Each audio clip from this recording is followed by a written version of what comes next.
कहते हैं संपूर्ण भागवत गीता का सार श्री कृष्ण ने इसी श्लोक में समाविष्ट किया है। तो इस श्लोक में भगवान श्री कृष्ण ने क्या कहा है, इसको विस्तार से इस वीडियो में हमने बताया है।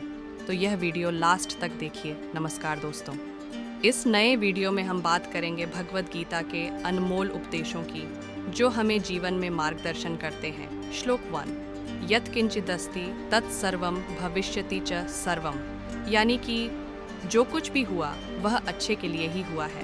Whatever has happened for good। इस श्लोक से हमें श्री कृष्ण यह समझना चाहते हैं कि जो कुछ भी हुआ है वह अच्छे के लिए ही हुआ है, क्योंकि जो हुआ है यह सब किसी बड़ी योजना के अनुसार ही हुआ है, जो आगे चलकर हमें अच्छे फल देने वाली होती है। इसे अभी समझना नामुमकिन होता है, तो धैर्य रखिए। श्लोक 2, यद्यत् कर्म करोमि तत्तदखिलम शम्भोति। जो कुछ हो रहा है वह भी अच्छे के लिए हो रहा है। Whatever is happening for good। इस श्लोक के साथ भगवान श्री कृष्ण हमें समझना चाहते हैं कि जो कुछ हो रहा है वह भी अच्छे के लिए ही हो रहा है, क्योंकि अभी जो हो रहा है उसे भविष्य में हमें लाभ ही होने वाला होता है, पर उसके लिए हमें अभी जो जो परेशानियां हमारे सामने हैं उनका सामना करना पड़ता है। श्लोक 3, यत्तु किंच यद् भविष्यत् तत्तु तत्सर्वमाचरितम्। जो कुछ होगा वह भी अच्छे के लिए होगा। Whatever will happen shall also happen for good। इस श्लोक से हमें यह समझना होगा कि आने वाले समय में जो भी कठिनाई आएगी वह भी किसी बड़े कार्य की पूर्ति के लिए ही होगी, तो हमें हमेशा आशा के साथ आगे बढ़ते रहना होगा। श्लोक 4, किमर्थम रोदिषि हन्ति यत् किंचिदस्ति लोचने। तुम क्या हार गए हो जिसके लिए तुम रो रहे हो? What have you lost that you cry for?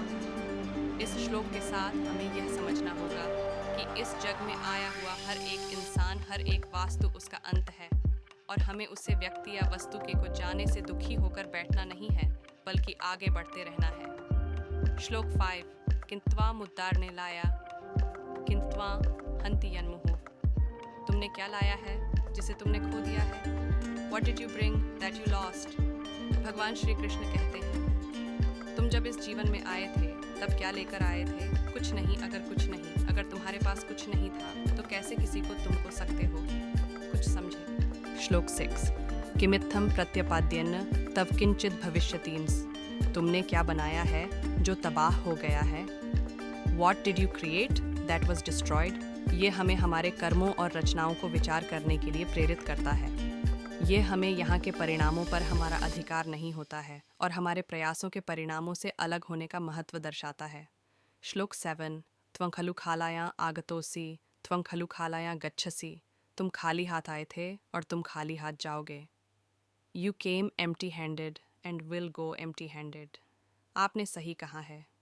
जीवन की अनित्यता एक महत्वपूर्ण तत्व है जो हमें यह याद दिलाता है कि वास्तविक सुख और समृद्धि आध्यात्मिक अनुभूति में है, न कि सामग्री में। यह एक अद्वितीय प्रासंगिकता है जो हमें अधिक उदार और सहजीवनी बनता है। श्लोक 8, यत्त्वयत्यजत्यसौ कुरुताम तत्त्वया च यत्यजत्यसौ भविष्यति। जो कुछ भी तुम्हारा है वह किसी और का था कल, और कल किसी और का होगा। Whatever is yours today was somebody else's yesterday and will be somebody else's tomorrow। यह विनम्रता और असंगता की शिक्षा देता है। यह हमें यह याद दिलाता है कि हमारी सामग्रियों कोई भी संदान नहीं है, और इसे पहचानने से हमें आसक्ति और कृतज्ञता की ओर मुख करने में मदद करता है। क्यों सही कहा ना? ऐसी ही महत्वपूर्ण जानकारी के लिए फॉलो। अंटिल नेक्स्ट टाइम, जय श्री कृष्णा।